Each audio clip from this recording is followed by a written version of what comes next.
Welcome back to Financial Therapy. It's not just about the money. I'm personal financial planner, columnist, and financial therapist Rick Kahler. Research tells us that 90% of all financial decisions are made emotionally, not logically. For nearly 4 decades, I've been helping people make better money decisions. So what makes my financial worldview different from most financial experts? I blend the nuts and bolts of financial advice with the emotions that drive making them. Good money decisions are not just about the money. So let's get started with today's episode. Welcome back to another edition. About a little over 3 years ago, when I started the podcast, my very first podcast was on what is financial therapy. And that remains today to be the most popular segment that I have done.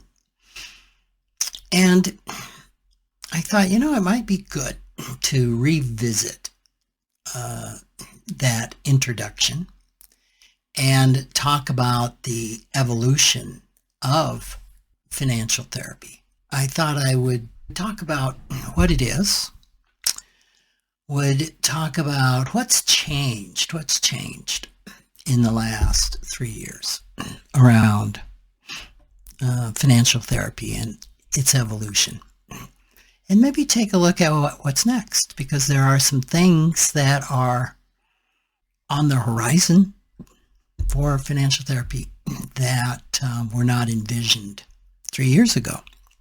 So, and I spent a lot of time in that particular episode and talking about my history and how I became so interested in financial therapy, how I became a co-founder of the evolution, and just some of my personal history. And I won't go into that on this particular episode because you can go back to episode 1 and listen to that. So I want to start with, what is financial therapy? What are the nuts and bolts of this thing? And I think I've related this story before, that when I'm traveling, I write. I think my all-time record was 9 episodes on a flight. Now, I think that was a flight to Hong Kong. Or not episodes, but 9 columns. And so usually I'm not interested in being really chatty with my seat partner, if I have one. And if they ask me what I do and I really want to be left alone, I'll tell them I'm a financial advisor, and that usually stops the conversation cold. But if for whatever reason I kind of feel like talking and having some connection with someone, I'll tell them I'm a financial therapist. And that usually is pretty good for a conversation, because the immediate response is, financial therapy, what's that? I've never heard of it. And I like to describe it as, well, there's 2 basic disciplines. There's your financial advisors, your financial planners are in one camp, say on the left. And you have your behavioral change specialists, your psychologists, therapists in another camp on the right. And there's really nobody in the middle. And what we know is that the research shows 90% of all financial decisions are made emotionally. And the financial planning profession is all about the dollars and cents, and the behavioral mental health profession is all about the psychology and the emotions. But neither one of them really cross-pollinate with each other. And that leaves 90% of the people in the middle without anybody fully bringing the full experience of making money decisions to us, of helping us with our money decisions. There's nobody in the middle. And that's what financial therapists do. They combine finances with therapeutic interventions. So that's the long and short of what it is. Financial therapy is becoming a really specialized practice that integrates these two disciplines, that integrates the emotional and psychological aspects of personal finance with looking at the emotions surrounding our thoughts, our behaviors, the stories that we tell ourselves, the actions that we take financially, or the inactions that we're taking. And we know that financial literacy by itself is not 100% of the answer of moving forward when we have a financial behavior that's not serving us well.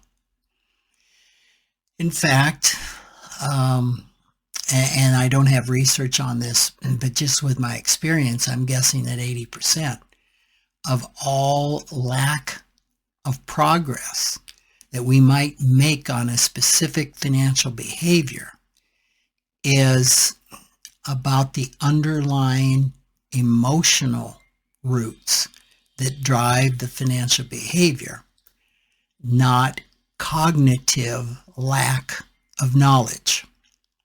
So, as you've heard me say on the podcast many, many times, that it's not about more knowledge. Money problems are usually not about gaining more knowledge. Now, that is a great place to start. If you're having a financial behavior that is not serving you well, it could be overspending, it could be undersaving, or even oversaving. And yes, you can underspend too. Managing debt, estate plans, a fear of investments, or doing too many risky investments. It's unlimited what the causes can be. The first thing to apply to that is knowledge. If you can learn more about how money works, how mutual funds work, how life insurance works, how estate plans work, how the legal system works, how the economy works, all of these things can inform and indeed help us then change our behavior because we didn't have the information. So information is important. The challenge lies that oftentimes the information doesn't move the needle. And that's where we can get locked into a series of doing the same thing over and over and over, expecting different results, which would be reading books. Well, I guess I need to take another course on investing. I need to take another course on budgeting or creating spending plans because the last one didn't work. I still need more knowledge. And this is something to really pay attention to if you see yourself in this loop. And I think especially if you see yourself telling yourself that you really don't understand this stuff or you really can't get this stuff, that can often be kind of a part of us that can be blocking that absorption of the information for very good reasons. For very good reasons, not blocking us from absorbing the information in a harmful way. I mean, the result can be harmful, but not with the intent of harm, but with the intent of protecting a really vulnerable part and not revisiting some pain in the past. So the emotional part of solving financial problems is really important and often overlooked in financial literacy. I recently was given the opportunity to write a chapter in a book on financial literacy. And as I kind of looked at the suggested topics, I didn't see anything in the outline on emotions and working with our emotions and the impact that addressing financial trauma and emotional blocks has on financial literacy. I think if you've listened to this podcast for a while, you're familiar with Ebenezer Scrooge. I co-authored a book on the financial wisdom of Ebenezer Scrooge and how he was just blocked from seeing the present. He just couldn't see what was happening, the actions. He just couldn't absorb the present, basically. And it was not until the ghost of Christmas past took him into his past and he was able to view all sorts of scenes from his past and re-experience and feel the emotions that had been shut down and blocked for so many decades, that he was able to go with the ghost of Christmas present and now start assimilating what was or what is in that case. So, again, in describing financial therapy, unlike traditional financial planning, which focuses primarily on strategies and numbers, financial therapy dives deeper into the emotional experiences, the money beliefs, the money scripts, the stories that we tell ourselves, and the traumas and financial traumas we've had that shape how we hear, how we receive, how we apply all the cognitive knowledge around money. So we explore issues like money anxiety, what's coming up, what's around that anxiety, financial avoidance. Why am I avoiding money? Why do I not want to look at my bank statements? Why do I not want to look at my net worth statement? Compulsive spending, as one client told me just recently, the money comes in and the money goes out. The money comes in, the money goes out. Clients that have felt panic when money is in their checkbook. One person told me, I am so anxious. If money hits my checkbook and stays there, I've got to get rid of it. Well, you might say, if you can't relate to that, well, that sounds pretty illogical. I mean, hello? Why would anybody want to get rid of it? That's the problem. Well, when you delved into this person's story and understood that getting rid of it, I don't think I'm going to tell you the whole story right now, but getting rid of it was actually survival for her. She couldn't have money in her account or she would be abused. Those behaviors many times don't change when our physical body moves into adulthood, because our mental makeup, those young wounded parts of ourselves, often are kept locked away by protective parts of ourselves that don't want to get close to triggering those memories. And they get locked into a behavior that did a lot of good in that particular time in their life, but no longer serve them well. And these are things that are not addressed in a financial planner's office. You just don't get to these things. Oftentimes you don't even know they exist. So we explore those. We explore conflicts with partners or conflicts with kids or parents over money issues. And they are ubiquitous Um, what did money look like in your family of origin? Who had money? Who didn't have money? What were the money scripts? What were the stories? What were the family stories? Uh, in IFS language, we refer to these as legacy burdens. What were the generational money scripts, the generational stories around money that were handed down that you learned to assimilate or just became part of your fabric as a young person? So all of this is there. And financial therapy can help us address both immediate financial concerns that are in today, that are affecting me today, and also the deeper emotional obstacles that is preventing that sound decision making happening today.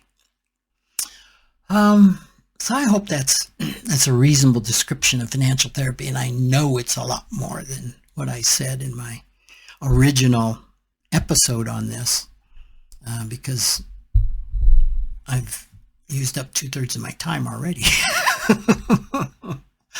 on that. So let's take a look now at who needs financial therapy. And this one is a pretty easy answer for me. I will say anybody who feels stuck around a financial decision can probably benefit from financial therapy. I did some episodes with Britt Frank, who's author of the book on the science of stuck. And we talked about what it means to be stuck and processes of getting unstuck. And so those might be some episodes you'd be interested in going back and listening to. So to put it in maybe more clear verbiage, if you're struggling with your relationship with money, and even when I heard relationship with money the first time, I'm like, what? It just kind of went over my head. And I had done enough recovery and therapy that I understand a person's relationship with nicotine. I understand a person's relationship with alcohol. I understand a person's relationship with food, and all of these potential addictions or things that can foster problematic behaviors. But I had never heard of a relationship with money. And every one of us has a relationship with money. Oftentimes when I'm speaking to folks, I'll say, I'm going to flash a word up here on the screen, and I want you to write down the first thoughts that come to mind, and maybe even just the first feelings that you feel that come up for you. And then I flash the word money up on the screen. And typically, I would say 2/3 of the audience will have predominantly negative words that they have written down, and a third may have predominantly positive words. And I ask those, as you look, the attendees, as you look at those words, and if this was describing your condition of your romantic life, what condition is it in? Well, of course, 2/3 of the people said it is not good, right? So that's what I mean by your relationship with money. Is your relationship, when you think about money, a one of chronic financial stress? Just persistent feelings, 24/7 or 18/7 or 12/7, just feelings of anxiety that come up, continual feelings of fear about finances. And I want to stress that anxiety and fear and financial stress has nothing to do with your income level. Now, even as I say that, I hesitate. I kind of feel some twinges around that, because it's like, well, if you don't have any money, that can be very, very, very stressful. So I'm not talking about being safe, being secure, having enough food, having good shelter, having clothing. I'm talking about the income level, because we know that there are people with very, very low incomes that don't feel stress around their money, that have food, have shelter, are safe. So they're not necessarily tied together. There is a relationship, but they're not necessarily exclusive of one another. But probably more surprising to some of you is you can have an income of $1 million, $2 million, $5 million, name however many million you want, and have persistent feelings of anxiety and fear about finances, feelings that will keep a person up at night, that will just keep them wrapped up in chronic financial stress. So it's not about the money. It's about the stories. It's about what parts of us believe about where we are, what's happening in our lives, the fear around what does it mean if I don't have money, or if I don't have a certain income, which can just have unlimited messages and stories wrapped up in them, which can cause us a lot of stress. I've told this before. I once had a client that made around $5 million a year, and his net worth was minus $3.5 million. And I've had clients who live in America on almost nothing, that are very, very happy and very satisfied. So it's just not about the income level. Another indicator of needing financial therapy would be financial trauma. And financial trauma is more specifically experiences of financial instability. A bankruptcy can be a bankruptcy in childhood that your parents went through. It can be a job loss, your job loss, or a job loss of a parent that you witnessed. It can be raised in poverty. There's so many things that can happen that are actual financial trauma that has never fully been processed. There was an adult with us when that happened to make sense of it. And it's really necessary to go back and take a look at these traumas and work with those parts of us that were so vulnerable and wounded. Money conflicts in relationships, disagreements or tensions with a partner, a spouse, family members over finance, financial decisions, financial values. All of this, again, is so common in our society. And a lot of financial therapy is done with couples that just are not on the same page. And I have co-authored a book on that called Coupleship Inc., and it's kind of a do-it-yourself guide for couples around financial therapy, with kind of introduces some IFS theory into it that can be a place to start.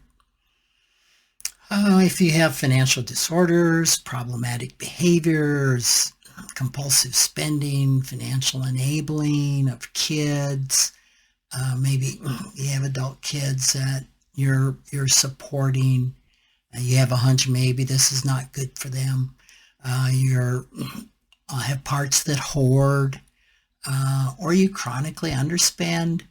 You may not even be aware of these behaviors because they're so much a part of you. So just raising your awareness to these can be helpful. That, wow, I didn't even realize I was an underspender. That the food I eat is not healthy, even though I can afford more. The place that I live in is not safe, even though I could afford more. What's behind all of that? And then just being in a life transition is somebody else that can use financial therapy. Major financial shifts like divorce or an inheritance, sudden money that comes in, can be extremely stressful and can be so beneficial to visit what's going on through a therapeutic lens. Retirement is a big transition, huge transition that people typically underestimate. Can benefit from financial therapy. So all of these are folks going through these that could benefit from financial therapy. And it can also benefit individuals who aren't in financial trouble, but you just want to improve your overall relationship with money. Go deeper, address emotional challenges from early childhoods or experiences from past financial traumas. Sort of continuing to peel the onion. You don't have to be in crisis to benefit from financial therapy. In fact, I was doing a session with my financial therapist, not my financial therapist, my therapist this week. And I revisited some financial trauma in my past that I've worked on plenty of times.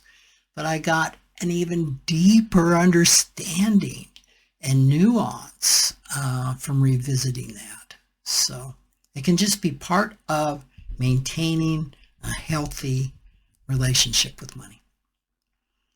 Well, I'm going to end this session here. Next time we get together, I'm going to talk a little bit about who provides financial therapy and how to find a financial therapist and what to expect from financial therapy. So thank you for joining me. You can reach out to me at rick@rickkaler.com. I've referenced some of the books that are resources for you. And I also blog, typically will have a blog on advanced well-being. I don't know if they're coming out once a month or how often they come out. But and then I have a weekly blog at kalerfinancial.com that's on more oriented toward personal finance, but always with an eye toward the emotional underpinnings of that information. So thanks for joining me. I look forward to being with you next week. Thanks for joining me, Rick Kaler, for another episode of Financial Therapy. It's not just about the money. This is where I combine the nuts and bolts of financial advice with the emotions that drive making them. Remember, every financial behavior, whether it appears illogical to you or others, makes perfect sense when we understand the underlying beliefs, feelings, and thoughts. Sign up for my weekly blog at financialawakenings.com. I hope you'll join me again for our next episode.